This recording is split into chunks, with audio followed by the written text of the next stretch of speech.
All right, this is your Chapter 2, Section 4 presentation. And in this section, we're looking at essential question number 11. What are the underlying principles of the U.S. Constitution? The opening line of the Constitution in the preamble is "We the people." What this makes clear more than anything else is that in this government, the power is not going to be as it was in the Articles of Confederation derived from the states, but rather the power of this national government would be derived from the people, making it a much more powerful government. The Articles of Confederation are also alluded to in the line which says, in order to form a more perfect union. That was a recognition of the fact that the Articles had failed. The goal is set out in the preamble to the Constitution to establish justice, ensure domestic tranquility, provide for the common defense, promote the general welfare, and secure the blessings of liberty to ourselves and our posterity. The formal creation then finishes off the preamble where it says that we do ordain and establish this Constitution of the United States of America. On September 17th, 1787, what's now known as Constitution Day, 12 of the states, all in attendance, voted in favor of adopting the Constitution. Ultimately, 39 of the 55 delegates who at one point or another attended the convention would sign on to this Constitution. The basic principles of the Constitution were influenced by Montesquieu, who called for distinct functions for the branches, called the separation of power, with this system of checks and balances for each branch. What do we mean by separation of power? It's a way of dividing power of government among the legislative, executive, and judicial branches, each staffed separately, meaning that you couldn't have somebody who worked for both the legislative and the executive branch. The president couldn't also be a senator, for instance, with equality and independence of each branch ensured by the Constitution. Checks and balances, on the other hand, were a constitutionally mandated structure that gives each of the three branches of government some degree of oversight and control over the actions of others. In other words, it prevents one branch from becoming too powerful. Federalism is one of the basic principles of the Constitution, and we're going to sort of roll through each before getting to the articles of the Constitution. What federalism was trying to answer was how much power would the states give up to the national government. The Articles of Confederation provided for proved that a strong national government was necessary for the new nation to survive. But they didn't want the government that was reflective of Great Britain. They had just broken away from them. So they weren't going to adopt a unitary system where you have just a central government and that's it. That wasn't even considered. Instead, a different system was chosen, what you can call the federal system. In a federal system, the national government and state governments share power. They derive all authority from the people, and the powers of government are specified in a constitution. In our system, we divide between the states and the national government, with the national government being the supreme government. Power, of course, like we just said, is derived from the people, not from the states like it had been under the Articles of Confederation. Those against it feared that the government was too strong, and that the national government would infringe on the liberty and power of the states, the liberty of individuals and the power of the states. But supporters said that a strong national government, if controlled by a constitution, could actually expand liberties and national unity. The division of power between the state and national government was argued to be a check on a double check on the government, thereby providing double security. We saw that in Federalist number 51. The 10th Amendment fortified that separation and the power of the states by saying that the power not given to the national government were observed by the states or by the people. And that was a few years later with the adoption of the Bill of Rights. The second tenet we're going to look at is the separation of power. Remember the quote from Federalist 51, ambition must be made to counteract ambition. So each branch has to want to keep its power. The framers feared that too much power in one hand of the branch, so they separated it into three. They parceled out the power amongst three branches: the legislative, executive, and judicial, each being separately staffed, as we mentioned earlier. And the Constitution ensured that all would be equal and independent of each other. Other separations that are found in the Constitution. Number one, the lawmaking power lies with the legislative, law enforcing power with the executive, law interpreting power with the judicial. The members of the Senate were chosen by the state legislature, by the House of Representatives were chosen by the people. The executive branch was chosen by the Electoral College. The judicial branch was appointed by the executive and consented to by Senate. And so they were all selected by different constituencies. Obviously, eventually that would be changed so that the Senate and the House of Representatives are now both chosen by the people directly. And that was the 17th Amendment that made it so senators were selected directly by the people. Since the framers' time, the branches have intermingled. It had to be somewhat unforeseen by them, though somewhat by design. This intermingling had been warned against by Locke. An example is Congress has at times delegated much of its power to executive bureaucracies who, through their rulemaking authority, essentially make law. So when the EPA makes a regulation, it carries the force of law. Well, they wouldn't be able to have that power if Congress hadn't given it to them. And the EPA, despite having a sort of quasi-lawmaking authority, is, remember, a part of the executive branch. Generally on the law, Congress makes it, but, and this is again where you see some intermingling, the president can veto it and the judicial branch can interpret it. Because of this intermingling and the interdependent relationship that exists amongst the branches, the veto, the Congress making it, the judicial interpreting it, the president has the ability through his veto to sort of set an agenda. He uses visibility in that threat of the veto and can even propose laws that Congress can then adopt and vote on.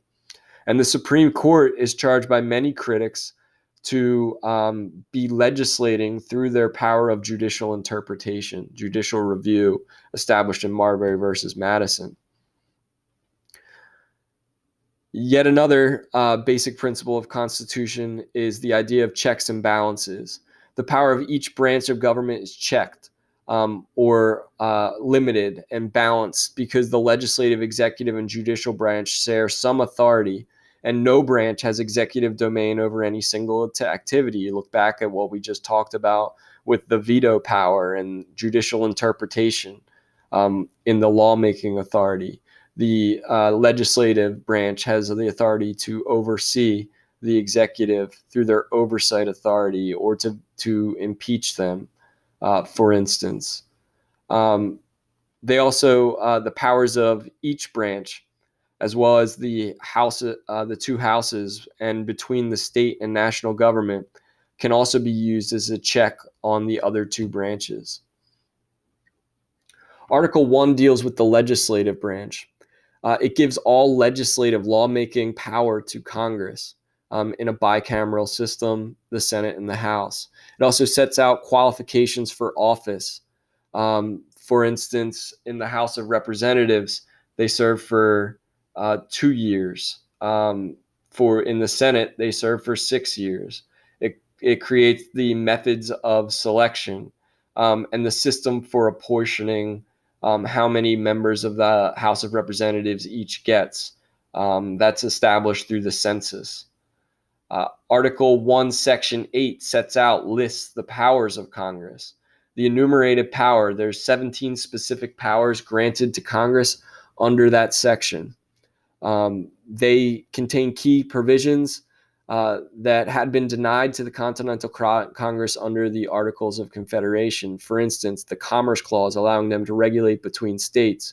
Coining, they're allowed to print money. Taxing, they're allowed to lay and collect taxes. It also includes the Necessary and Proper Clause that becomes known to some as the Elastic Clause. This has been used to expand the power of Congress. So basically what it means is that they can expand in order, it's the power of Congress in order to fulfill one of the other enumerated powers. Um, the necessary and proper clause is the basis of what we call implied powers.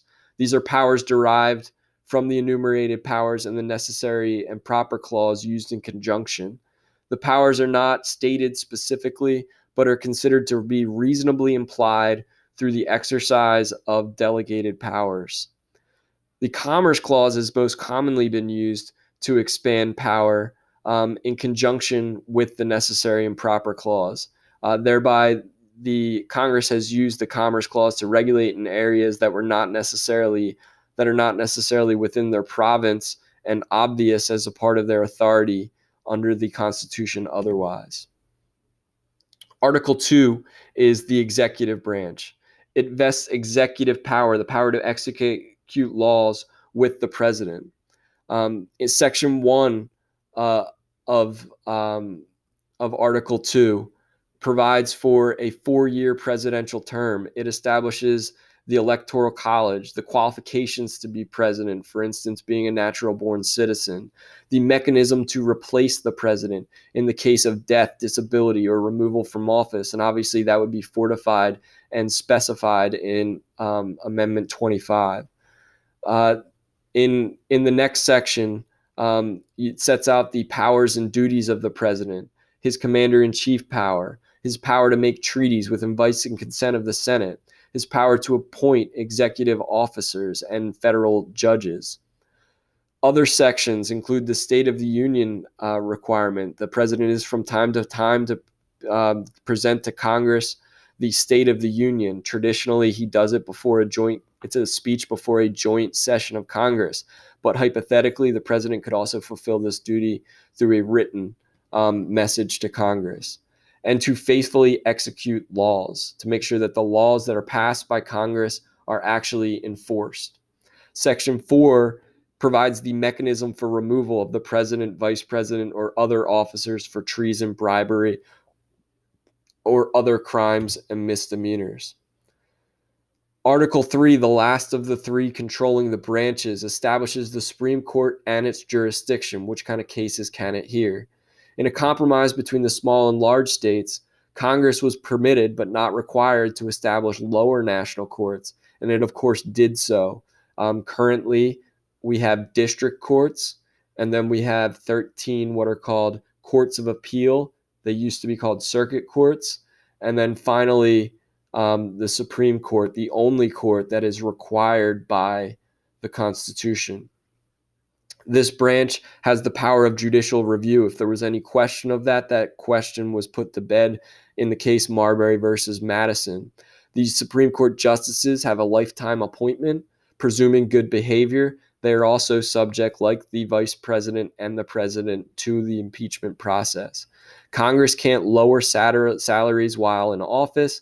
That's in order to, it's true of the president as well. That's a mechanism that's meant to provide independence to the judiciary. So, for instance, they can't be punished for a case that Congress didn't like, or Congress can't punish them if they were to rule one of Congress's acts unconstitutional, at least not in that way. Articles 4 through 7 are all about anticipating problems. So, for instance, Article 4 has the full faith and credit clause, which ensures that judicial decrees and contracts made in one state will be binding and enforceable in others.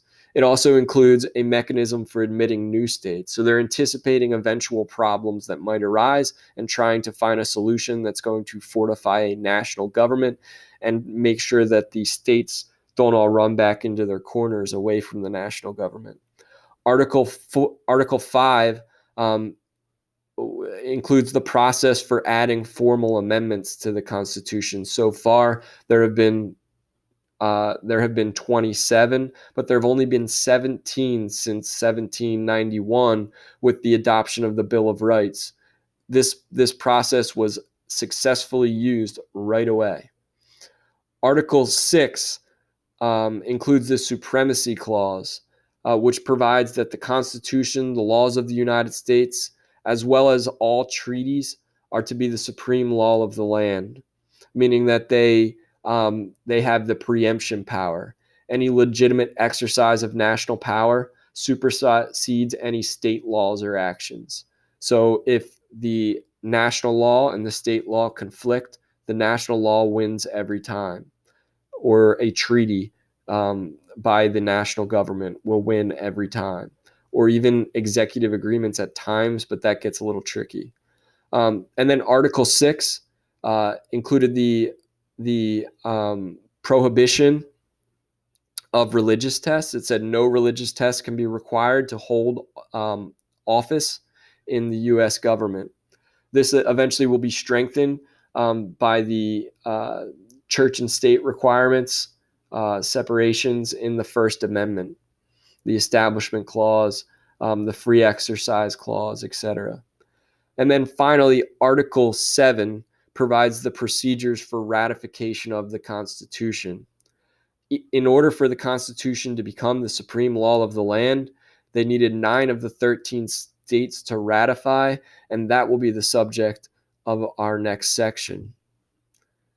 If you want to pause it here, you can take a look at a graphic breakdown of the powers of each of the 3 branches of government. And once you're done with that, you can take a look at, you can go to Google Classroom and you can answer in the Google form comp check the question, what are the underlying principles of the U.S. Constitution?